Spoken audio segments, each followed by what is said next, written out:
What is up, YouTube? Before I get into the video, let me remind you, if you like my content, hit that like and subscribe button. And also, if you want to be notified when the videos go onto the interwebs, hit the bell icon. And finally, if you feel the need to support me, hit me up on my Patreon at patreon.com/uncommonramen, capital U, capital R.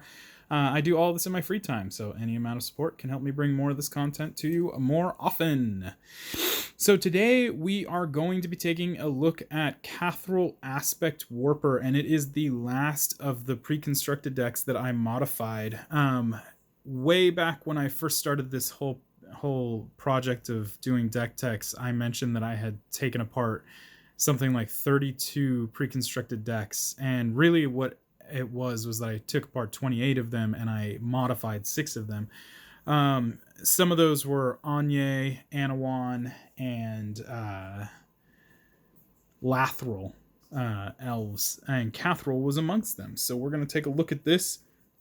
So Kathril is a Keywords Matters deck, but very different from that of my Rograk and Achroma Keywords Matter deck. So Rograk and Achroma was looking for keywords in play and buffing creatures for having keywords in play. Kathril Aspect Warper is actually looking for keywords in the graveyard and then becoming bigger because of that and distributing counters because of that. So this deck is going to have a self-mill side to it, as well as a counters matters side to it as well, that isn't necessarily keyword specifically so much as maybe +1/+1 counters and so on and so forth. So let's take a look at this. Starting with Kathril, very simple. 2, a white, a black, and a green for a 3/3. When it enters the battlefield, you get to put a flying counter on any creature you control if a creature card in your graveyard had flying, and you repeat that process for first strike, double strike, death touch, hexproof, indestructible, lifelink, menace, reach, trample, and vigilance. Then you are going to put a +1/+1 counter on Kathril for each counter that you put on a creature this way. So what we want to do is get keywords into the graveyard on creatures. We want to have some creatures in play, and then we want to cast Kathril so that we can place keyword counters on the creatures we have in play, and also place +1/+1 counters on Kathril. Kathril can be the target of these keyword counters if need be, because this is ETB, this is not on cast. So you can target him with some of the keyword counters as well.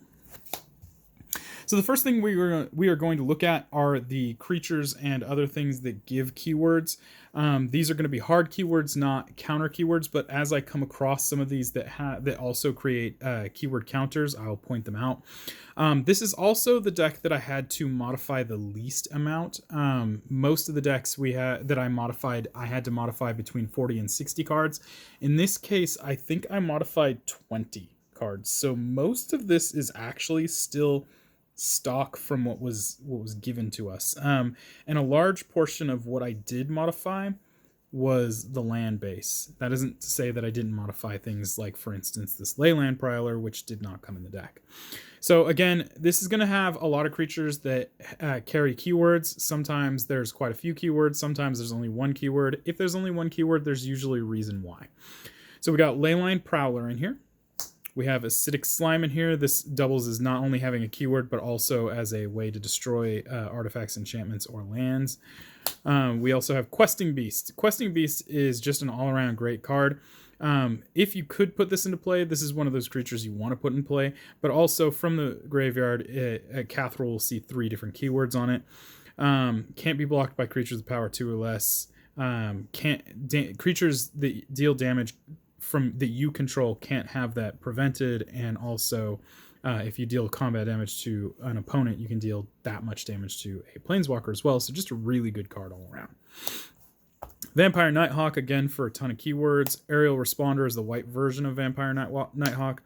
We got Hornet Queen because, again, it has keywords, and more importantly, it's going to pump out a bunch of 1/1 green insect creature tokens that also have keywords. We have Null Priest of Oblivion, really in here for the keywords, but also has a really great kicker ability. We have Vitality Hunter because of the keyword, but also when it gets monstrous, it can also give keyword counters to the creatures you control. We have Karametra in here for the indestructible keyword. Also, her ability just happens to be very good. We have Daring Fiend Bonder, who also has a keyword but gives a keyword counter, I think. Exile Daring Fiend Bonder. Yeah, put an indestructible counter on a creature you control. We have Archon of Valor's Reach. This one has 3 keywords on it as well, but also is just one of those creatures that you want to put onto the battlefield. Because when it enters the battlefield, you can lock your opponent out of casting a certain type of spell. We have Void Beckoner for the keyword and the keyword counter. We have Akroma, Angel of Wrath for the keywords. We have Soul of Innistrad for the keyword counter, but also his abilities are really great at recursion. We have Avenging Huntbonder for the keyword and the keyword counter. Baneslayer Angel for keywords. Nighthawk Scavenger for keywords. Solemn Recruit has a keyword, but also at the beginning of your end step, if a permanent you controlled left the battlefield this turn, you get to put a +1/+1 counter on it.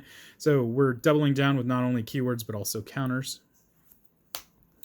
We got Yannick in here for keywords, but also has an interesting ability with +1/+1 counters as well. Zatalpa, keywords. We got Titanoth Rex for keywords and a keyword counter. We got Akroma, Vision of Ixidor. This doubles as both a creature that benefits from keywords being in play, but also has a bunch of keywords. So we got Flying, First Strike, Vigilance, and Trample on here. But it also, if you remember my Akroma and Rograk video, when it is combat, your creatures are going to get +1/+1 for each keyword they have in this soup of text down here that she sees. And she is a lot more liberal about the keywords that she sees, because she also sees things like partner, which Kathril just straight up does not see. Got Slippery Bog Bonder for keyword and keyword counter. Got Revelark for keyword and recursion. The ability for when it leaves the battlefield to return 2 target creature cards with power 2 or less from your graveyard to the battlefield is a very good card, or a good ability. And then we have Swiftfoot Boots in here. Again, I'm not trying to separate this into card type. More or less, I'm separating into counters. This gives Hexproof and Haste, which are 2 keywords. Next up, we are going to look at things that care about keywords specifically. Starting with Selective Adaptation. You're going to reveal cards from the top of your library, and you're going to keep cards with keywords. Anything that you don't keep is going to get put into your graveyard. One of the things that you keep is going to get put directly into play. We have Majestic Myriarch. Majestic Myriarch gets benefits from having a lot of creatures in play, because that's where it gets its power and toughness from. It's double the amount of creatures you have. But it also cares about keywords, so you want to make sure you have these keywords in play. We have Karen Wanderer, 4/4 Changeling that cares about keywords. Just it gets these abilities as long as these abilities are in your graveyard. And finally, we have Audric Lunarch Marshal. I think that's the final one, yeah. And essentially, at the beginning of combat, he gets to share the keywords amongst the keywords that are in play, and that's fantastic. Not only for getting some evasion out onto your creatures, maybe getting that first strike onto your creatures, but also Akroma, Vision of Ixidor is going to see that and buff the creatures even more, because now they have more keywords. Next up, we are going to look at self-mill cards. They tend to have other things about them that make them really good, but we have Grisly Salvage in here that kind of lets you look for a creature or a land, but also just ditches the remaining cards into your graveyard. We have Deadbridge Chant on ETB, mills 10 cards from the top of your library, and then at the beginning of your upkeep, you get to choose a card at random from your library, and if it's a creature, you get to put it into play. We have Cemetery Tampering, has Hideaway 5, and then during your upkeep, it's going to just continuously mill you for 3 cards. And then once you have 20 or more cards in your graveyard, it's going to allow you to play the card that you hid away for free. Then we have Old Stick Fingers. This guy voluntarily allows you to mill cards from the top of your deck until you mill X amount of creatures. Those creatures will go to your graveyard. The remaining cards will go onto the bottom of your library in a random order. This is a good way to get those keyword cards into your graveyard ASAP. We have Nyx Weaver, who just at the beginning of your upkeep continuously puts cards into your graveyard. You can also return a card from your graveyard to your hand if you exile Nyx Weaver. We also have Satyr Wayfinder. Satyr Wayfinder is a way to, again, get lands into your hand, but anything that you do not take into your hand gets thrown into your graveyard. We have Splinter Fright, which just during the course of the game will continuously mill you.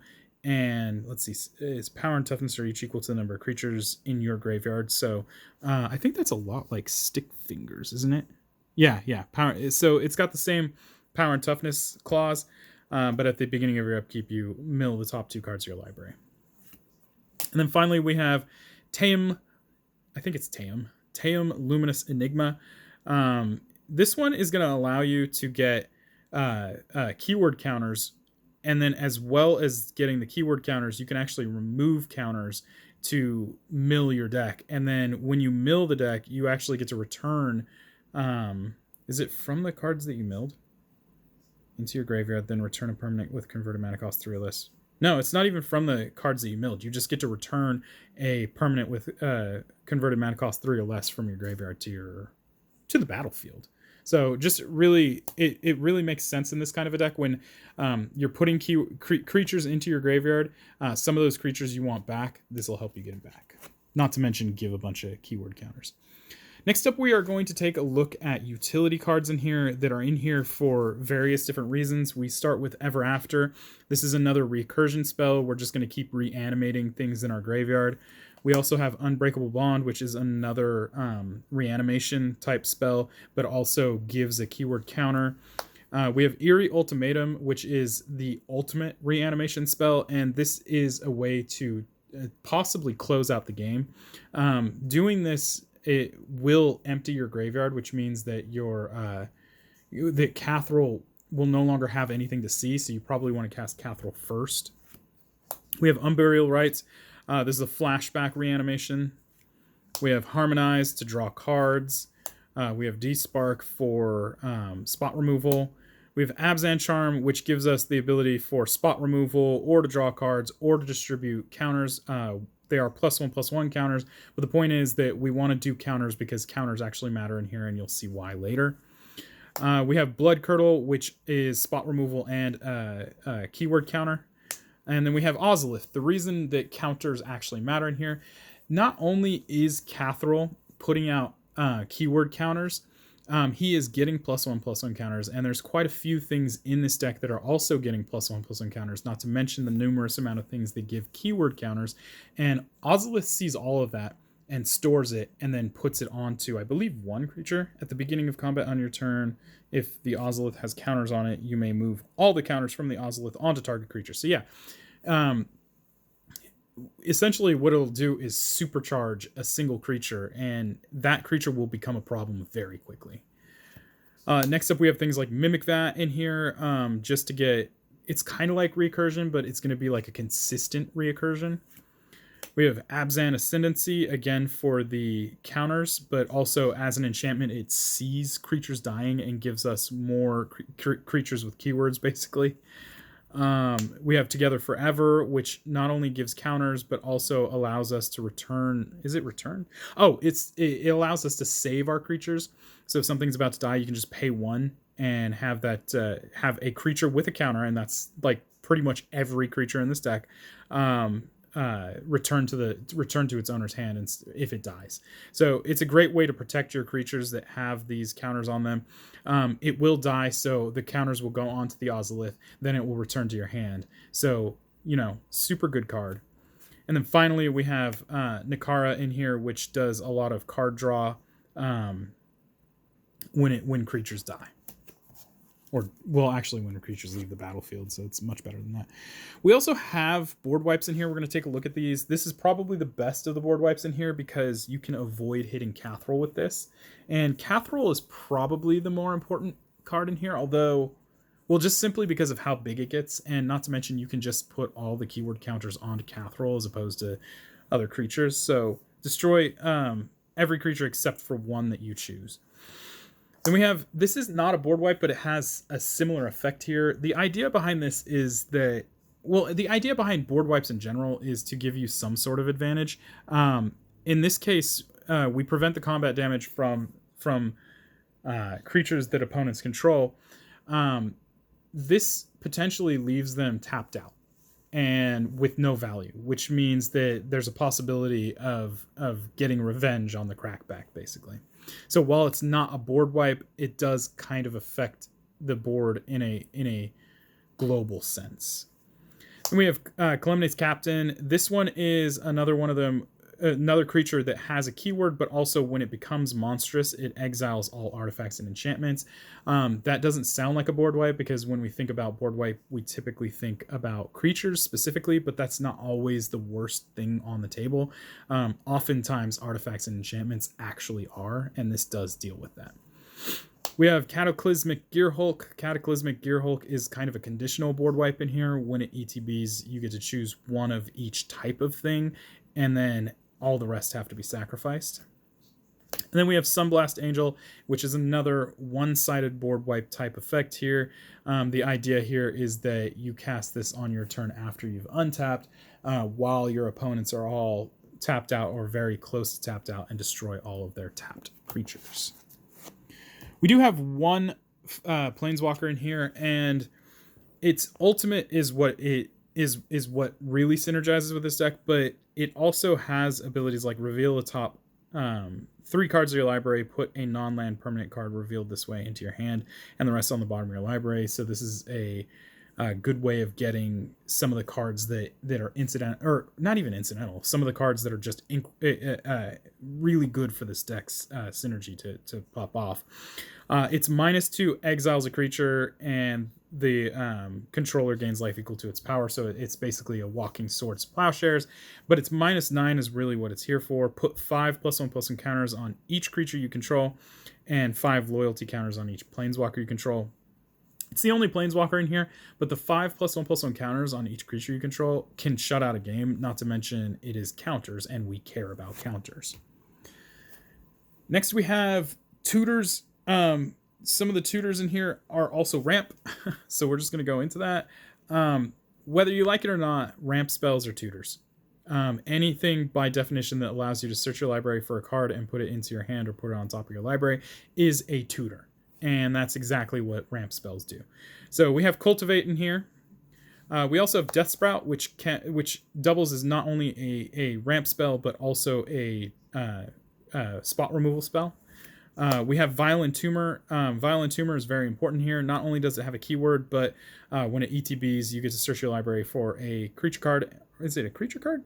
No, it's any card. Search your library for a card and put that card into your graveyard. That's perfect for this deck, because you could choose something like Zatalpa and immediately throw into your graveyard, and all of a sudden you have a list of keywords that Kathril can see. And then finally, we got Soccer Trap Elder in here. When you sacrifice it, you can search your library for basic land. So it plays like a Rampant Growth. We like it in here because it's a creature, as opposed to the Rampant Growth, which is only a sorcery.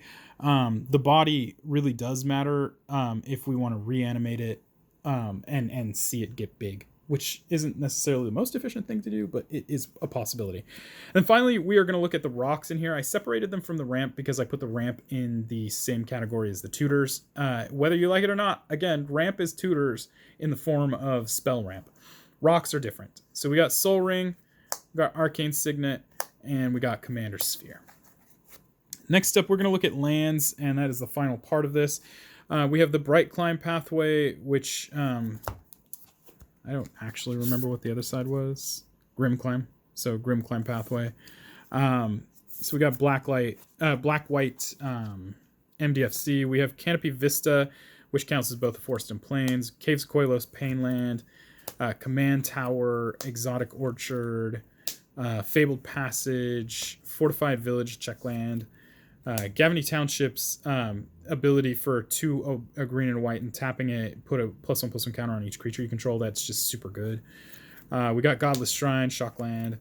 Golgari Rot Farm, so bounce land. We got Grim Backwoods for 2, a black and a green. Tap it, you can sacrifice a creature and draw a card. Sacrificing the creature, this is super dependent, but it adds more keywords into your graveyard that Kathril could possibly see. We have Indotha Triome, Croson Verge, which searches for, I want to point out, plains and forest. It does not say basic, so you can search for your dual lands. We got Marsh Flats in here, a fetch land for white-black. We got Memorial to Folly for 2 and a black, and tapping and sacrificing Memorial to Folly. You can return target creature card from your graveyard to your hand. Again, just getting that recursion. Murmuring Bosk counts as a forest. Got Nesting Ground. For 1, you can tap it and move a counter from target permanent you control onto another target permanent, and then you can only activate that ability. Anytime you could cast sorcery, so at sorcery speed we can just move around our counters. Even though it's only once per turn, it's still really good. Orzhov Basilica, bounce land. We got a green-black shock land in the form of Overgrown Tomb. Sandstep Citadel, the tap Triome that doesn't have land types. We have Selesnya Sanctuary, another bounce land. Shattered Sanctum, another check land. Sungrass Prairie, a filter land. Woodland Cemetery, a check land. And then we have 1, 2, 3, 4 forests. 1, 2, 3, 4 plain. Or is it 4? Did I miscount that? No, it is. It's 4. I thought it was 5. 1, 2, 3, 4 swamps. And that is the Kathril Keywords deck. Like I said, we got basically, we're trying to self-mill keywords into our graveyard, get some of the bigger beaters into play, either via actually casting them or using recursion, and then casting Aspect Warper to just absolutely make things out of control with just keyword counters and +1/+1 counters. We have things like Ozolith here to preserve those counters as things leave the battlefield, and just a lot of stuff that synergizes with this concept. And that's it, guys. If you have any questions or comments, leave those down below. Let's keep it positive. I'll remove any negative comments. And until next time, guys, peace.